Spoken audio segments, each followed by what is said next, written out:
Our first speaker today is an 8-time Academy-nominated sound designer, composer, interactive audio consultant on games such as Media Molecule's Little Big Planet and Tearaway franchises, and Team Asobi's Astrobot Games, which was nominated for a BAFTA just the other night as well. And won 5? Won 5. He's a passionate member of the game audio community and started the website GameSound.org in 2005 as a resource for those who aspire to work in or learn more about interactive audio. Hasn't been updated for 2 years. So here to discuss how he creates cohesive music experiences for games and explores aspects of cultural representation in work, please welcome Ken Young. Hello. Thanks, Satish, for the lovely introduction, and also a heartfelt thanks for inviting me. I've had such a lovely time at the festival so far, meeting cool people and having great conversations. So really nice to be able to kick off day 2, bright and early. So yeah, I'm going to be talking about creating cohesive music experiences for games. Hope you like my audio person clip art, non-AI generated logo I made just for you. What I mean by cohesive, it's a couple of things. It's cohesion between the disparate bits of music in the music experience in the game, but it's also cohesion between the music experience and the wider player experience. So this is basically a music direction talk. I just want to start by addressing a fundamental. It's kind of 101 and basic, but what is a composer? And I don't just mean what does a composer look like. For me, as someone studying the Western classical tradition, that would be someone like I was a violinist originally. Be someone like Beethoven. And if you think about it, they're writing what I would call music for music's sake. It's not entirely accurate, but Beethoven would be making a kind of a world for you to inhabit and enjoy. And it's important to understand that an ability to do that doesn't necessarily translate to an ability to actually make a music experience for a game or a film or a TV show. These are independent skills, and you can be good in one and not in the other. And in many respects, I started my career, not in many respects, in every respect, I started my career not as a composer. I was a sound designer. That's how I got into the industry. And I came to music, albeit as a musical kid and with a musical background. I wasn't a composer, and I came to it more through kind of music direction. I kind of demonstrated I was good at music direction and helping to make music fit a game bit before I ever discovered that I was actually good at being able to write music. And actually, if I'm being honest, I think there's part of me is definite imposter syndrome with being a composer, because that was never an aspiration of mine. I still think of myself first and foremost as a game developer and someone who makes audio experiences for games. And I just so happen to do whatever it is that I can to help out in a project to make that happen. Briefly on my background, I'm going to start with I love this sequence of images. This is me on the left, and my big brother Finlay. He's got the guitar. He's so cool. I think I might quite like a shot on the guitar. Can I? Nope, don't touch it. Give me a shot. Eat the wall. And then mom or dad intervenes and gives me a criminal haircut and the guitar. So yeah, I was a musical kid. I studied traditional violin repertoire, so classical music, and also traditional Scottish, a little bit of Irish, and some Appalachian folk music on the fiddle. And that's kind of my sort of musical heritage, if you like. And then I was on track to be a performer. I was starting to make money semi-professionally, playing fiddle tunes to American tourists in Edinburgh at expensive hotels. There's whole stories about that. But as much as I loved making music with other people, I wasn't that comfortable doing this, standing in front of people, playing an instrument, and being the center of attention. So I wasn't cut out for that. And so there's a little bit of an existential crisis that happens when you're a musical kid and you realize that you don't want to be a musician. So it's a little bit awkward, but I was hunting for something that could take advantage of all those skills. And for me, studying music technology, trying to combine my love of digital media creation on computers and my sort of musical interests, that introduced me to working creatively with sound. And sound's my first love, really, professionally speaking. But I'm not talking about that today. So that's one of my challenges. It's not just talking about how amazing sound is, but sound's amazing. So I then studied a master's degree in sound design down at Bournemouth at the media school there. And best thing about that was it allowed me to get a demo reel together, being able to collaborate with animation students at the National Centre for Computer Animation down there. And it also really imparted on me the importance of collaboration, studying the greats of film, sound, and music of the 20th century, not just, why these were amazing experiences and why they were exceptionally good, but also the context with within which they were made, and the relationships between the composer or sound designers and the director, and often people like David Lynch, been thinking a lot about recently in the wake of his death, but he was also, as well as collaborating with people like Alan Splett and Anne Krober, he was a hands-on sound designer on his films, so he was cutting sounds, and so, surprise, surprise, that's exceptional, and he has entire schools of sound named after him. We talk about Lynchian room tones in sound design circles. So yeah, the one person doing it all is kind of like the ultimate collaboration, so that's an exception, but ultimately, if you want to do the good shit, you need to work with other people. And that was a really important lesson that stood me in good stead for the rest of my career. So my first job was at Sony's London studio.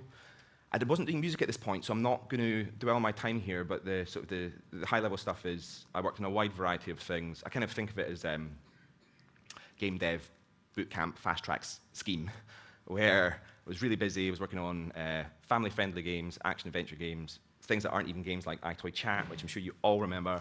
It's more like an application.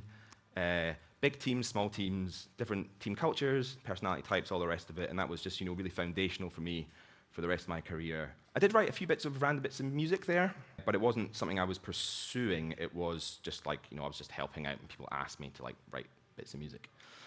The main thing I think I took away from it, though, what this cryptic image means is this represents music licensing, which is quite hard to personify in an image, but it's a very social thing. As a junior sound designer, I did not have my own studio with the sweet knobs and faders and the surround sound setup. It was I was in the corridor outside the studios on headphones, and I was sat next to a chap called Martin Hewitt, who's a music licensor at Sony. They had their SingStar game, which was a kind of karaoke.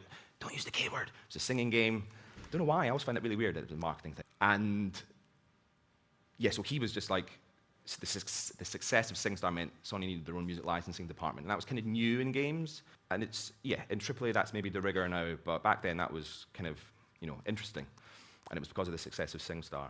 And so I'm sat next to this guy who's, having witty bants with, music publishers and record labels, how's the family, all that, all day, every day, and I'm trying to concentrate. So on the one hand, it was kind of annoying, but also, partly through osmosis, I'm just actually sucking up all this information about the music licensing process. And not just from eavesdropping, also from, obviously being workmates and finding out about his job, and seeing it from both sides, which was just amazing insight. I was on these projects, I'm seeing the music licensing decisions being made from a creative point of view, and then I'm seeing the sort of the behind-the-scenes actual process of how you make that happen. Again, that was just serendipity that I got that, but it stood me in good stead because the next, after I left London studio, amazing first job in the industry, but the upside was all those projects. I learned so much, but the downside was all those projects.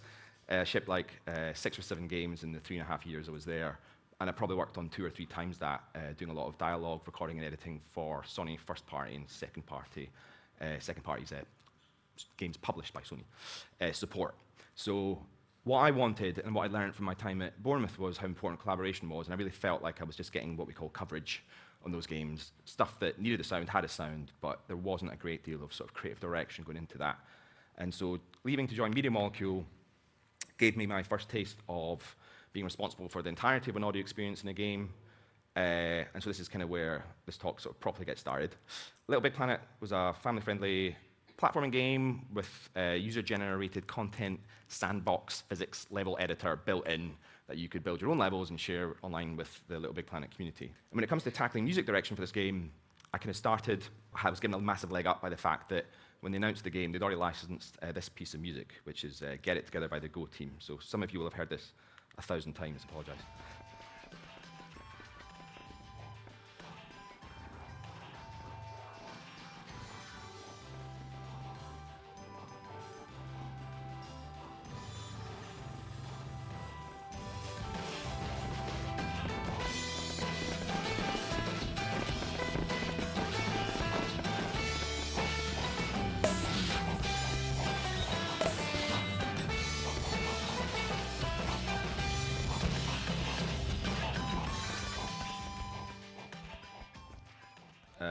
That induces special feelings in me for numerous reasons.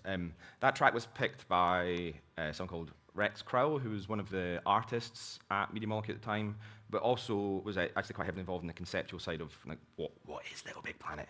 who is Sackboy? And all these, sort of interesting and ridiculous sort of things you think about when you're making a game.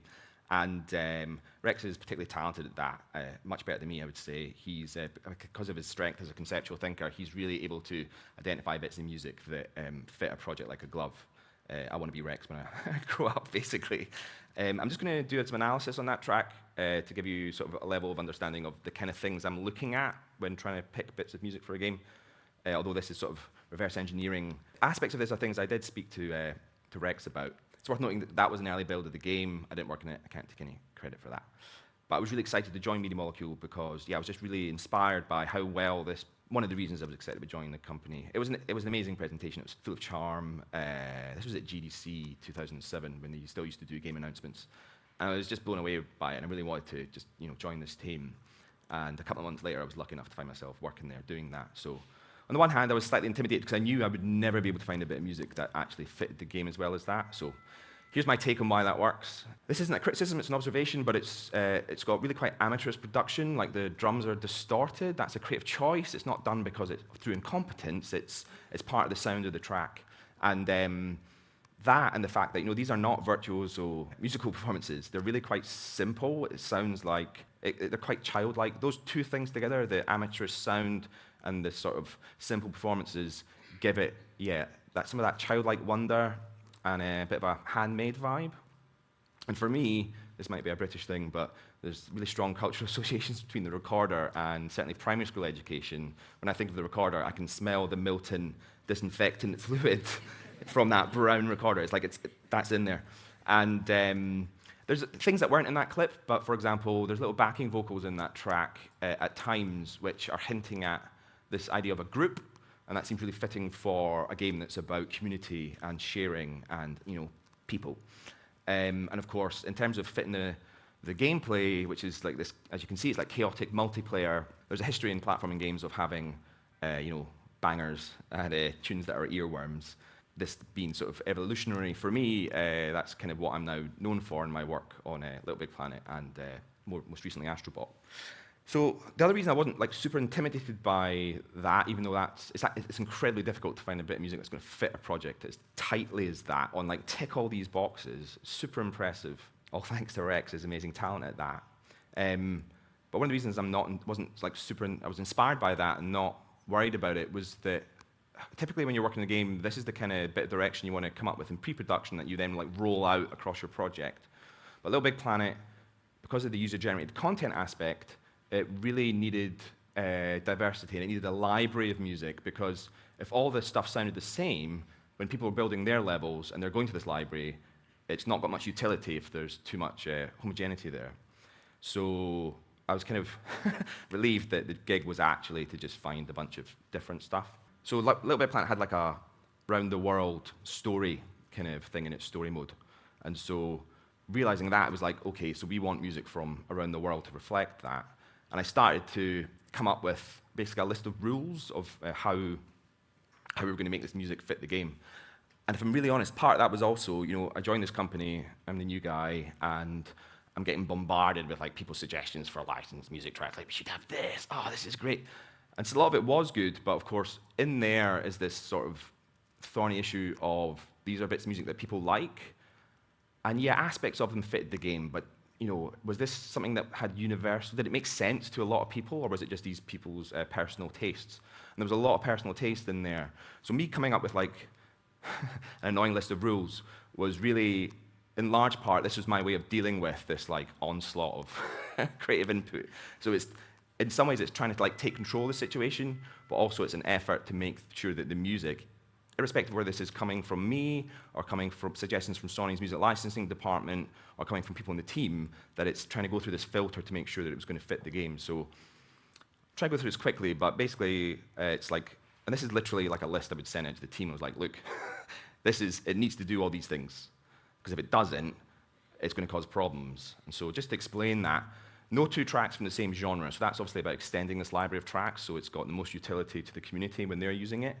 There's two heavy metal tracks, you've kind of denied the potential for another genre that could be useful to someone else making a different kind of level. It had to come from the cultures that inspired the game. And I know that sounds obvious, but that's not where Media Molecule were thinking about it. I think they were, again, they were just like, wanted all their favorite artists to go into the game, which you can completely understand, that music licensing with the budget associated in it, like there's a cachet for like getting tracks, and it's like, I picked that one, and trying to like make it focused on the game and not just that was really important. No more than 2 tracks from the same culture. That was actually just about the fact that in the story mode, each section of the game had 3 main path levels. So the way I viewed it, it was a licensed track, a bit of interactive music, and then another licensed track was kind of the shopping list of what we needed. So there literally wasn't space for more than 2 tracks from the same culture. And that was also an attempt to stop us just having a bunch of US and UK artists in the game. It was to try and actually match our game, which had this journey around the world going on in it. Trying to avoid stereotypes was important, and not because I was trying to like blow people's minds about the different kinds of music that there are all around the world. It was, in all honesty, that was actually about the original music in the game. The brief for that was going to be that music was going to be more cultural stereotypes for that music from those cultures. Certainly in terms of instrumentation, I wanted to reserve those sounds for the original music so that that brief was doable, and that meant the licensed music had to be doing something else. And as a consequence of that, it meant that there was just a lot of really interesting music that was hybrid music and mashup music, but that also fits into Little Big Planet's kind of mashup aesthetic visually and in the design. Avoiding well-known artists was a big one. Everyone wants to have, whatever in there, not realizing that that's going to cost hundreds of thousands of pounds. So not going with big names means you can get something affordable, which is important. We were a small indie developer. Media Molecule is now known as a Sony first-party studio. We were a startup, and Sony were our publisher. So despite, this is a conversation with the pub, but like I could have spent a lot of money and Sony would have paid for it, but of course then we've got to recoup against that. So trying to be pragmatic with the budget was important. But also, by not going for well-known artists, it actually allows us to find new music we've not heard before, and that is much easier to evaluate whether music's fit in your experience when you don't have an emotional connection to it. And that was like the main reason that I sort of had this process, was to avoid sort of personal emotional connections to stuff. Because like, we're not Quentin Tarantino, and the audience aren't necessarily looking for deeper meaning in our choices. So having like justified choices was important to me.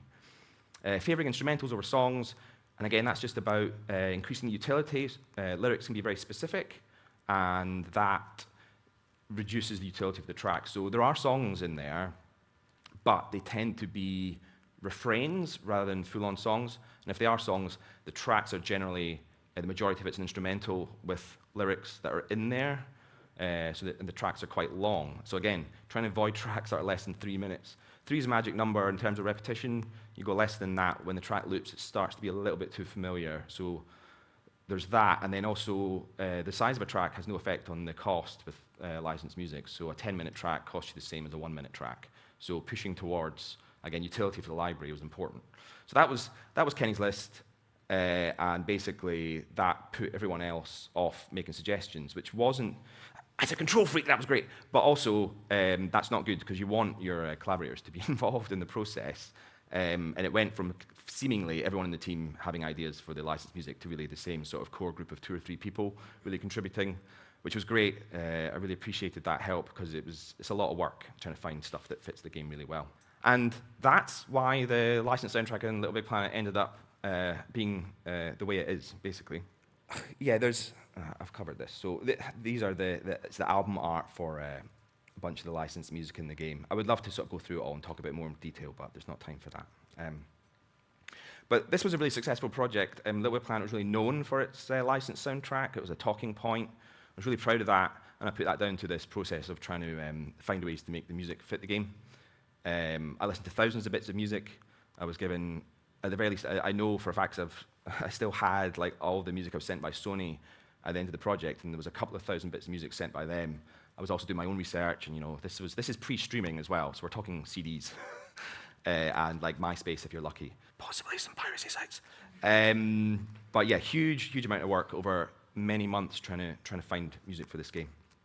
And it'd be remiss of me not to talk about the elephant in the room, which is that the game got pulled from the shops because this track, Tafaniang by Tamani Diabate, who's a Grammy Award-winning artist from Mali in Northwest Africa, there was a couple of quotes from the Quran in his track. And I wasn't aware of that. I think it's fair to say, and actually, in truth, even if I had been, I wouldn't have known. In my ignorance, I wouldn't have known that that would be offensive to some Muslims. The issue was that the game had come. It had been, so we were done. It shipped. It was literally not in the shops, but in the stock room. Apart from in countries where they don't respect street dates. So I think, if memory serves correctly, it was in Saudi Arabia. People had bought it and were playing it, and in Islamic culture there, the quoting from the Quran, which is the word of God, in entertainment, and that actually includes music, but certainly in video games, is deemed to be offensive and blasphemous. And obviously, no offense was intended, and yet we had, through my ignorance, we'd upset people there, which was really upsetting. You know, we'd been working this thing for years, and then I still get emotional thinking about it. It was quite traumatic. Sorry, I wasn't expecting that. What made it really difficult was we did our own research in Media Molecule, and we were speaking to Muslim friends, and it became pretty clear that there was no right solution to this, because there's not a universal response to this across Islam.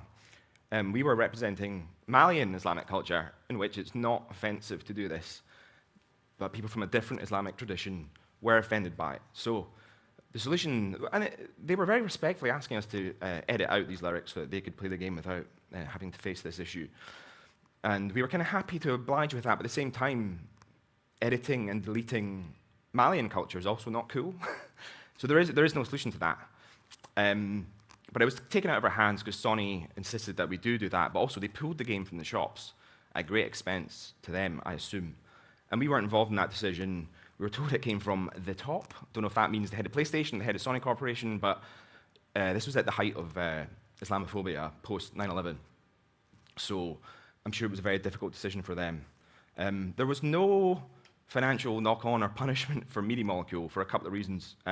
One, this track had originated from Sony's music licensing department. They'd sent me a World Circuit, which is a record label, compilation disc. It was on there, and I identified it as being something that could be suitable for the game. But also, I am quite good at my job, and I had done as much due diligence as I could, and I'd got translations of all the tracks in the game to see what the lyrical content was, and couldn't get this one, and fed that back to Sony for them to follow up on. And then, it's my responsibility that I then wasn't pushing them for that, but I was busy shipping this game, and it kind of fell through the net there. And again, in reality, even if they'd come back and said, oh, there's a quote from the Quran in here, that wouldn't have raised any eyebrows for me. Someone from a sort of I'm not religious, but someone who went to Sunday school, music's a huge part of Christian faith, so I just wouldn't have blinked an eyelid at that. So it was what it was, but the mad thing was, this was front page news and headline all over the world, and that's why it was so intense.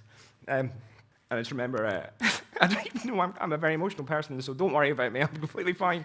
It's just overwhelming talking about it. I remember watching the news at 10 at night, and it's like, oh my God. Couldn't quite believe that this was happening. And it was bizarre. But of course, as with all media news cycles, it was a storm in a teacup, and a couple of days later, everyone had moved on, so it was fine. But nonetheless, we had upset people. It was just such a negative thing to happen when we'd all worked so hard. So anyway, I'm going to move on. Another aspect of the music experience, which is quite interesting from a cultural point of view, is stuff, again, I've not spoken about, but I think it's really fascinating. I think I already mentioned that the original music had carved out this space for representing cultures in a more familiar and stereotypical fashion, at least in terms of instrumentation, and of course not making any claims of being an expert about representing other cultures, but that was the direction that I decided to go with. And one of the most difficult challenges we faced was trying to define what the musical identity of England is. So there's regional musical identities in England, certainly. You've got brass bands associated with coal mining in northern communities. Maybe in Cornish, Celtic tradition, there's things, which is its whole other world that I do not know much about, but there's a whole thing, a whole world going on there, as is true, I'm sure, of every corner of the UK. But it makes me think of, the association with, a lot of these are 19th century sort of romantic tropes in many ways, but sea shanties and sailor songs through the fishing and sailing connection with Cornwall. It's kind of stereotypically known for that as a one of the seafaring parts of the country. And so if a location's got that identity, you can hone in on it. But like if you try and look at England, and very specifically it was England, this wasn't Britain, it was the theme was the English country garden. And like this is a retaining wall in the back garden of a Victorian 2 up, 2 down, basically. And conceptually, that's quite hard to key into. You can also look at things like, you think about who are well-known English musical artists. You'd be like, the Beatles. But then you're referencing the Beatles and not England, so it's just a little bit of a thorny one, and there's a whole other conversation need to be had about English national identity outside of music. But there's similar issues there, like what is English identity? And of course it's a melting pot. And so we could have gone down the mashup route, but that's kind of what we were doing in the licensed music, and all the other cultures we were representing with original music didn't have this problem. And yeah, it was an interesting one. So I wasn't the main composer on Little Big Planet, although I did write a bunch of it. It was a chap called Matt Clark. And the direction I got Matt to explore was, for me, so in here there was some characters which were the king and queen of Little Big Planet, I guess. But they were basically, represented British, monarchy. And including my little gibberish voices, which have little phrases in it like cucumber sandwiches, and there's all these little sort of tropey things going on in there relating to the royals. Musically, for me, I guess this is basically about the class system. And what Matt came back with in his initial demo, which I can't play because it's not cool to play other people's work in progress stuff, was like there was a bit of pipe organ, which is quite sort of Church of England-y, and then you've got, there was harpsichord, which was more like hoity-toity aristocracy. And that worked, but the rest of his track didn't for various reasons. It was like a soft rock psychedelic thing. Maybe he was going for kind of British psychedelic rock, I don't know, but it didn't feel very Little Big Planet. And this is the first level in the game had this music in it. It was really important that it was just like perfect. So it was back to the drawing board, and then he came back with something which, this is the finished version of the track, so it wasn't this, it was an early demo of it.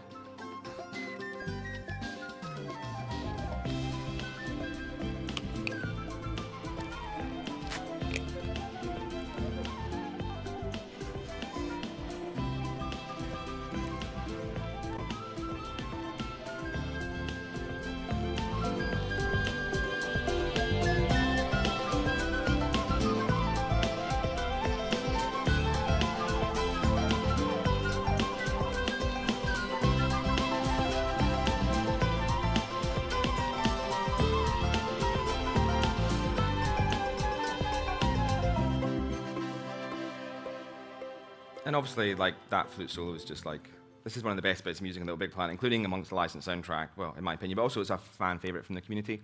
And it's nailing that. So at the beginning of the game, it's often a safe space, certainly in a family-friendly platformer, so you want it to feel, safe, uplifting. It's got those summertime vibes. It's working on all those levels. But for me, and this is subliminal, I'm not suggesting that this is something people are aware of when they listen to the track, but one of the reasons this was like tick, tick, tick for me was because of this.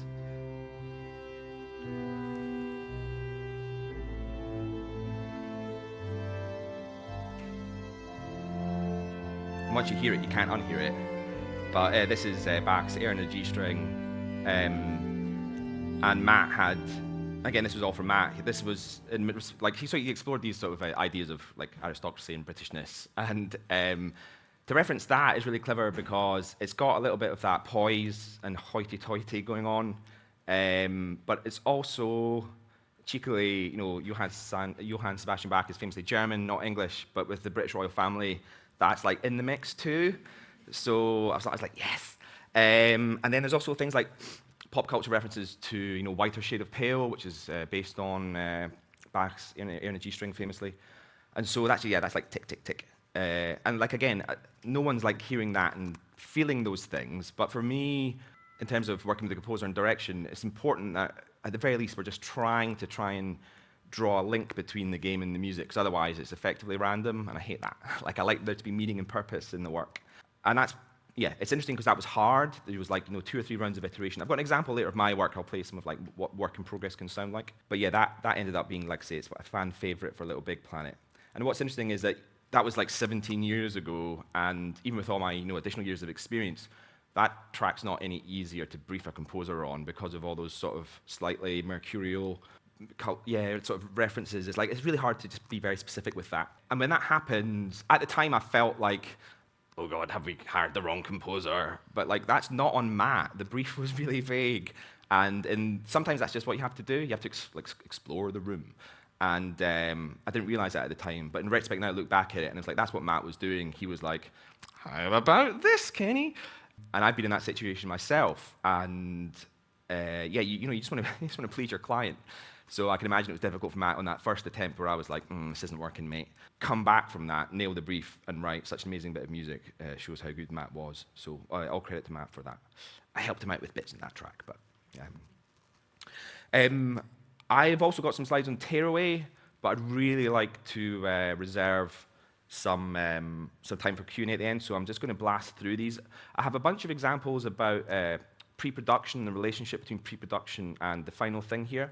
So I'm just going to play you one of these tracks because they're particularly relevant to the finished thing. So there was a record scratching track, which is like Renaissance hop. That was an experiment. It's hip hop. This is record scratching. Record scratching is a big part of hip hop culture, so it needed to have a bit of a hip hop beat. Rex and I joked about dubstep relentlessly throughout this project because dubstep was big in the tweenies, so we just had fun with that concept. So we were playing with dubstep, hip hop, and Renaissance. And again, Renaissance was culturally that's like a ye olde England thing. Tearaway's kind of got a Cornish, Anglo-Celtic tradition going on. But what was great about that track was the farty nature of some of the period Renaissance instruments really felt suitable for the minis in the game because they're kind of annoying. And that was a great discovery. Completely random, but they were like, that worked. So that came forward into the finished version of the game. There was this drumming track, and so this is pre-production. There's a drumming feature, and so this is how audio can support a project during pre-production. There's no intention for this to be in the finished version of the game. It's just like some drumming for a drumming track, and without it, the level is dead. So it needs something. So this is like a late night jam session with two of my friends at Media Molecule. We're just like playing on drums, and then there's things like this, which is kind of the equivalent of a music concept art. This was made in a game jam. Tearaway was quite a troubled project for a couple of years. It was a geolocational, procedurally generated thing in a time before Pokemon Go. It was very aspirational, trying to make use of every single feature on the PlayStation Vita, which is a handheld Sony console. Eventually got scaled back to something much more doable, and it was this papercraft adventure. The Vita had a rear touch. It was a very weird input device, and Rex, being the genius that he is, that's why it's papercraft, so you could stick your finger into the world and tear it, which is such a cool concept. But that's like the entire basis of Tearaway is that idea, and we pulled it back to that and focused on that. So there's this game jam where once the project had found itself, and there's been a lot of talk this week about trying to get, the hardest thing in game development is you need to kind of know what the game you're making is. Once we'd worked that out, then I was able to support the project more. And so this is me exploring writing a sea shanty. A merman stole my wife. Actually, a sailor song, technically. It's not a work song. It's not rhythmic enough. And it's caused me nothing but strife. To the sea, boys, to the sea. Oh, mermaids come and mermaids go, but of mermen you should be wary. If you see one, you should lock your door, for they can be quite scary. Yes, a merman. So there's no intention for that to go to the game. It was just me just messing around, basically. But what worked about this was the first time I'd written something that was a bit dark, and not just in terms of cutting tails off with knives, not suitable for a family-friendly game, but just tonally, that music's got a bit more of a darker modal edge to it, and that really chimed with Rex's. He was influenced a lot by his sort of Cornish Celtic traditions, and there's a darkness there. If you think of things like the bog bodies and ritual sacrifice, and like the Wicker Man, that was another point of reference for us. So all these things were starting to come together in this. We made Tearaway in about a year. There's a whole story there, you can ask me about it, but it was a very frantic, after this sort of lost pre-production expansive period, and then we had a year to ship the thing and make it. So the music was really sort of hammered out quite quickly. I'd love to speak about the pitching process for games. That's where you invite composers to submit demos based on a brief, so you can find someone who fits the project. I've got a opinions about that. I tried to do it really well in this project, but completely messed it up because when I sent out the briefs like a week later, and so the brief was on what was at the time this level here, the Wassail Orchard. Wassailing's a Cornish tradition of singing to the trees to help them to wake up at the beginning of the farming season and make cider. Again, very Celtic. And yeah, so it was the most advanced conceptually level. It wasn't white box. It was starting to look very beautiful. So the brief was for that, because then you can have screenshots, you can have concept art. And I knew what this needed, so I can write a good brief. And it started to test that a bit. But then a week after sending that brief out, it was decided that we were going to have to do a demo of the game, or playable demo for E3. And all of a sudden, I then had to write music for that same brief, because it was the same level. So I ended up effectively pitching against the composers. And because this was my brief, surprise, surprise, I did a really good job. So I was then, and because it was better than the composers, and there's then a crisis of confidence, Rex and Siobhan, the studio director, were like, hey, Kenny, why don't you write the music? Which was, a nice compliment, but also completely impractical. So fortunately, I'd asked the composers to write 2 bits of music. Another bit of music was for later in the game, a very different brief. It was to do with stories unraveling, become deconstructed. So it was more of like this kind of ambient electronic mashup thing going on. And a chap called Brian D'Oliveira is who we picked because he's an amazing composer, brilliant music producer, and his stuff just sounded gorgeous. And so we went with Brian. Me and him sort of, we kind of divided the work up between us because Terry had this journey. It was quite good to sort of, in a way, transition from like my stuff, which is the Anglo-Celtic folk stuff, into Brian, who as a half Trinidadian, half Venezuelan, had really interesting musical, cultural heritage. And there was things that were not part of the brief, but Brian was able to. He's an amazing wind instrumentalist and a percussionist, and he was bringing in, some South American influences into the track, into the game, and things like samba and all this stuff, which again I would never come up with. But him responding to me, briefing him, and come up with these ideas and being like, yeah, that totally works. It was lovely to be able to I was reconnecting with my sort of folk heritage, and then we're drawing on Brian's heritage too. It was a really amazing experience. I really enjoyed working. I was really inspired working with Brian.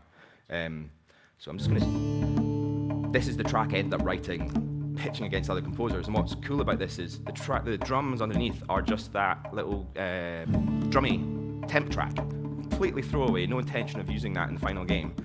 Because I was up against it, I had a week to get this done. I've already got the basis of a track there, so then just started laying down the guitar and the recorder. That's your Wicker Man reference, basically, 1960s folk revival vibe, and then some fiddle on top.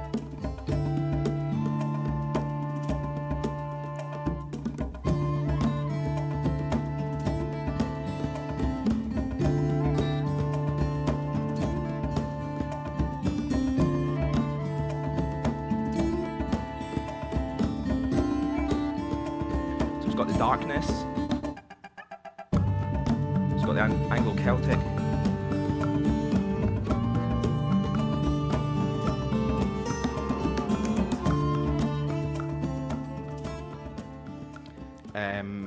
So really proud of Tearaway. After Little Big Planet was nominated for a BAFTA for its music experience. We're holding a BAFTA there. We didn't win the BAFTA that night, unfortunately, but just so proud to get another music nomination for that game. So lastly, I know I've moved through this quite quickly. There's so much to say about these projects. I'm just going to talk a little bit about Astrobot, my most recent project. I've spoken a lot about developing the aesthetic for the music in Astrobot already and various podcasts and stuff, so you can find that information online. So I'll just blast through this. And again, a bit like breaking down that Get It Together track for the Go team on Little Big Planet, I could just as easily be talking about the game as I am about the soundtrack, and that's because, cohesion. So it's fun and it's playful, and for the music, the way that manifests, I suppose, that's me. This is actually a really tricky one. It's like, what is fun in music?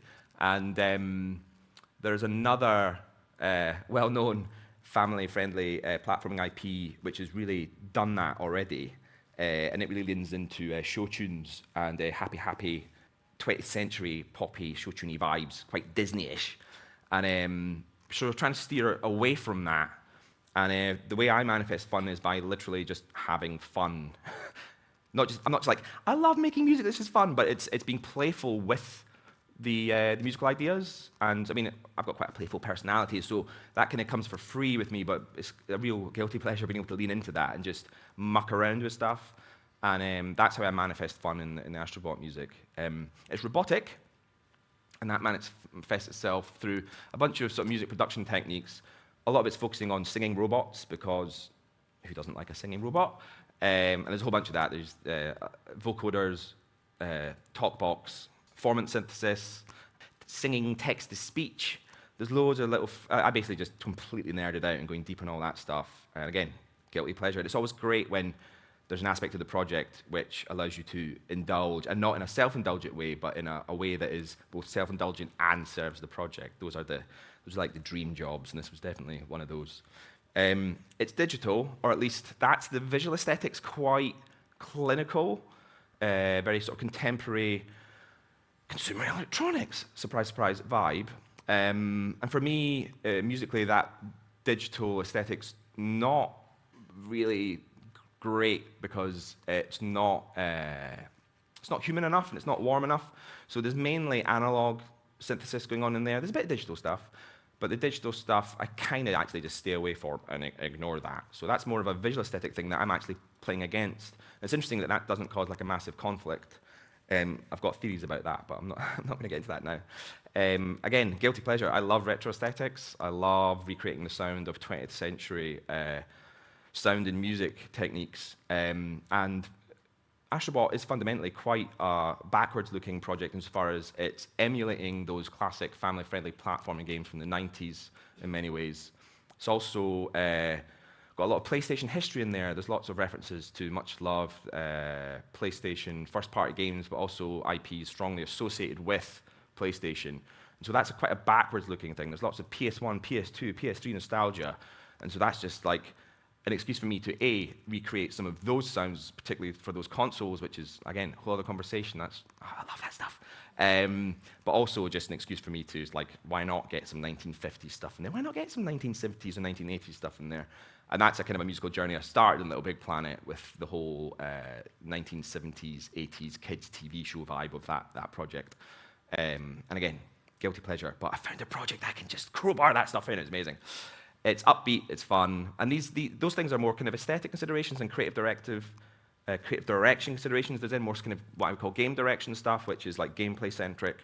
And Team Asobi are massively gameplay centric. That's their focus. So supporting that fun player experience with upbeat. A perennial conversation with Nico, the game director, is because of my fun, playful personality, if I actively try and make the music fun, it jumps the shark and becomes saccharine. And so it's interesting, there's a lot of mind games going on between me and Nico now. It's like, he wants it to be fun, but he's not saying it because he's worried I'll make it too fun. And, we've shipped 3 games together now, so there's starting to be a little bit of a, mind meld going on, which is interesting. But, there's something in that, which it's really good to be self-aware. And actually, to be fair, Nico's the one who was pointing these things out about my personality and how that manifests in the music, and how if he directed me a certain way, it didn't go well. And so it's mainly about him learning how to work with me, but it's also kind of interesting for me trying to observe that in a disembodied way and recognizing the truth in what he's saying. And that's when game dev gets deep, starts reflecting aspects of your personality. And then, catchy and memorable. There's a culture of that in platforming games. I mentioned that when talking about Little Big Planet. And this ties back into, I didn't set out to be a composer, so because I did study aspects of it at university. I've done things like harmony and counterpoint and orchestration, elementary orchestration, but I didn't ever set out to be a composer, so my skill set's actually quite limited. Don't tell anyone, they won't harm me. So that's why I found a home in naive, family-friendly sounding music, because I write these super catchy, poppy tunes. You don't want that in The Last of Us. So there's a horses for courses side to this. But I'm very much at home doing this kind of thing, and I'm very lucky to be involved in projects like this. So I'm just going to play you a little journey of one track from the game, sort of give you an idea of what the development of this is. And I'm trying to really put across the collaborative nature now, not so much of me as a music director and sort of working with the composer. This is me as a composer working with Nico, the creative director, and Junko, their amazing audio director, and trying to solve creative problems. So a bit like the Little Big Planet example, this is the first level in the game, and it's a safe space. And it was only putting this presentation together I actually started seeing parallels between these two tracks. And these are ones that there's huge amount of pressure on that first level. You're really trying to make an impression on people. In many ways, it represents the entire game. And if you mess it up, they'll stop playing, and it's all your fault. And it's like, So there's a bit of that going on. But then also conceptually, this level is just hard. They call it the Sky Garden. And for Team Asobi, I think, because they're gameplay-centric, they don't actually have to develop their concepts that far. They develop it enough to be able to get a really interesting visual aesthetic, but its primary goal is to support the gameplay. So quite often, they're coming to me with stuff where, as a conceptual thinker, I'm desperately looking for concepts to work with to kickstart my creative process and narrow that blank canvas down to a more narrow space within which, it doesn't matter how much you narrow the canvas, you've still got infinite possibilities within that, but it just allows you, it's a starting point, basically. And for me, that's the hardest part of the creative process, is just as an analogy, it'd be picking up the pen so you can draw. It's you just have to start somewhere. And for me, conceptual stuff is my starting point, or at least exploring that. So here, this is us exploring it. And so for me, I'm looking at this, and I'm like, okay, topiary. There's, again, I think I already used this word earlier, there's so much class stuff in my presentation, it's been very revealing. But there's a bit of a nouveau riche thing going on with topiary for me. And then, because of I think the clinical side of it is actually because of this near future thing, but actually there's something about clinical and topiary, which again, I'm getting opera vibes. And then it's a sky garden, so it's up in the sky, there's clouds, so then you've got potentially heavenly cultural associations there, certainly for me. But then because of the digital and robotic stuff, Astrobot tends towards electronic music. So it's okay, some kind of mashup between heavenly and some contemporary music style. So I was like, hey, Nico, how about heavenly dubstep? And he was just like, no. But bless him, I'm like, well, if it's not that, what is it then? And he didn't really have anything for me because, again, he's focused on gameplay. So some of this conceptual stuff is that's what I need, but it's not always there working with Team Asobi. So it's a bit of a challenge. So he let me do that. He was like, all right, well, let's see what happens. And this is where it started. Clearly, I'm not a dubstep producer. Also, this sounds very similar to the wobble bass in the Tearaway track I was playing earlier. So.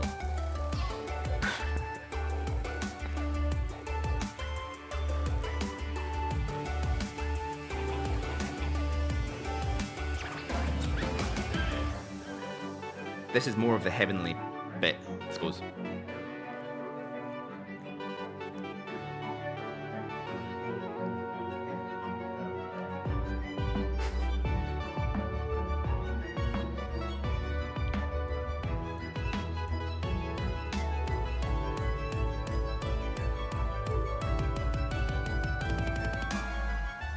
It was all meant to kick off there, but this is this is not a finished track, it's a demo, it's work in progress.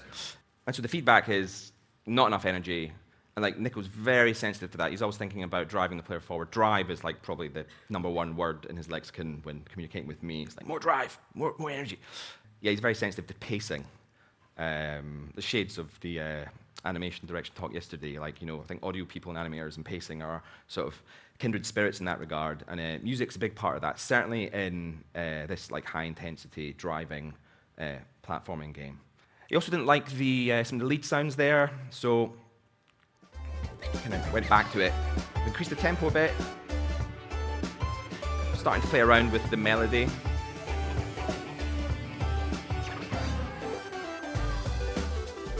Hear the crowing cockerel there? It's so we spoke a lot about how do we make this a beginning? So I'm I know that's a cornflakes reference, but I suppose cockerels did exist before cornflakes, but that's a morning thing, so it's you're waking up, and then musically, I'm going to start that again, because listen to the bass line at the start, it's static, and then you get the chord progression, and so that for me is my musical way of trying to induce a feeling of getting going, so you're held back, you're held back, you're held back, and then, so the bass, it's one note, right?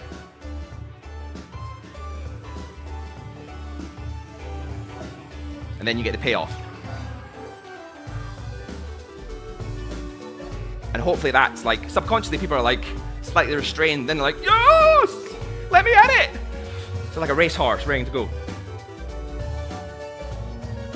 And again, that, how can we make this sound like a beginning? That's coming from Nico. That's not coming from me. I'm an experienced music director, but this isn't my game. It's his game, and so he's the one who's thinking about these things and trying to channel me creatively towards doing this stuff.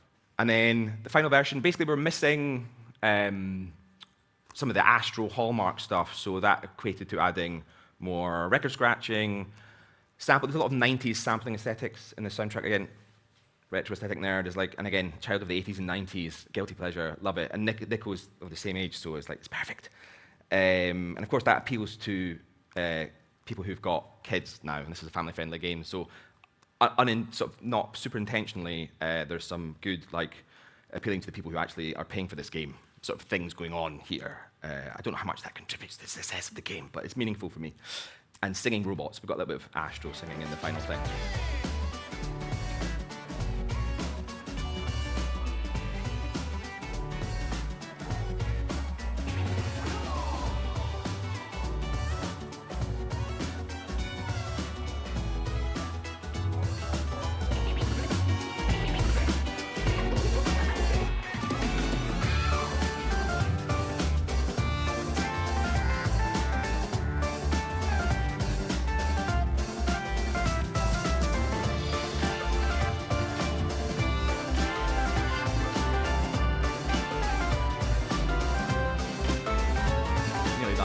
Sorry.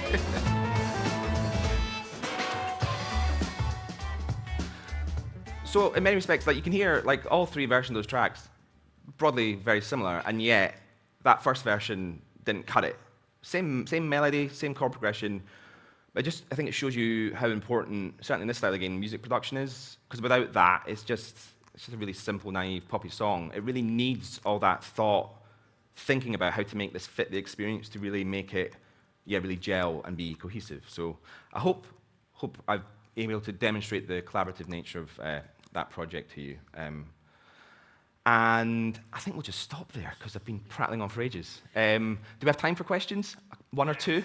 So I think I've got time for one question. So think before you raise your hand, because it's going to be a good one. Also, I'm here, so we can talk. Yeah, so we've got a question from Alison. Okay. Also, Alison wins the plushie. Because there's only one question. Well done. Yeah. First of all, absolutely love the music from Astrobot. The tree. The singing tree, with Papa the deep Tree. voice is my absolute favorite. My question is about when you are referencing other cultures in the music that you do, how do you balance making it authentic, especially with the instruments and motifs, while also avoiding stereotypes, especially if you're not from that culture or you don't have advisors. So for me, the line is if the game is making representations about its authenticity, you really should be doing that.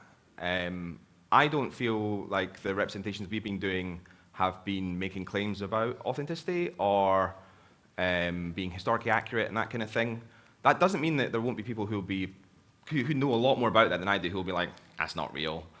But when I receive that, when I watch Pixar's Brave, I'm like, come on now.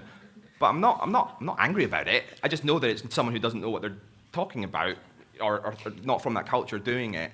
And so that's kind of where I am on that. I'm okay with it. And I actually lean into stereotypes, basically, from my cultural perspective. And I know that it's not accurate, but as long as I'm not claiming that it is and the game isn't trying to be, I'm okay in that space. I know other people have different opinions about that. But I have had thanks and compliments from people from some of the music I've done. I wrote a track in Little Big Planet 1 that was a Greek sartaki, which is a certain style of music. I knew nothing about it. I researched it, I wrote one, and they were like, thanks so much for putting sartaki in Little Big Planet. So sometimes you can do something which connects with people, and sometimes you can do something that offends people. Obviously, the licensed track in Little Big Planet's like a whole other level there, but that wasn't my track, even if it was my brief that ended up picking it. So yeah, you do have to be careful, but also I think it is art. I am expressing stuff. I do have the right to interpret things and regurgitate, because that's ultimately what everyone is doing when they're making stuff. And I think that's what makes me feel grounded in what I'm doing. But I'm happy to talk about that. If people have different perspectives and stuff, then I'm happy to sort of learn if I've really upset anyone by any of the the stuff that I've done. Yeah. Thanks for Thank your you. question. Thank This you. is yours. Thank you very much. Astral calls to you. All right, so big round of applause for Kenny Young. Thank you so much. That's awesome. Thank you.